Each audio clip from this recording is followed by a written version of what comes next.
নারীরা, বোনেরা, বিশ্বনবী আপনাদেরকে 4টা কাজের কথা বলেছেন, খুব বেশি না। 4টা করলে 8 জান্নাতের দরজা সব খোলা। কোনটা দিয়ে যাবেন?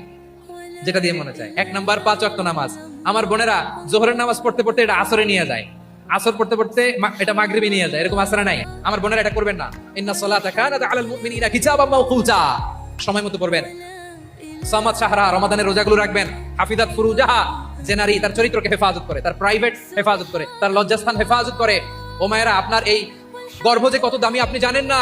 আপনার এই গর্ভ থেকে জন্মাবে আগামী সালাহুদ্দিন আল আইয়ুবী। আপনার গর্ভ থেকেই জন্মাবে ইমাম আল মাহদি আল মুনতাদার। আপনার পেট থেকে জন্মাবে আবু সাইদের মতো বীর সৈনিক। আপনার পেট থেকে জন্মাবে মুগ্ধের মতো বীর মুজাহিদ। আপনি জানেন না কে আসবে আপনার পেট থেকে।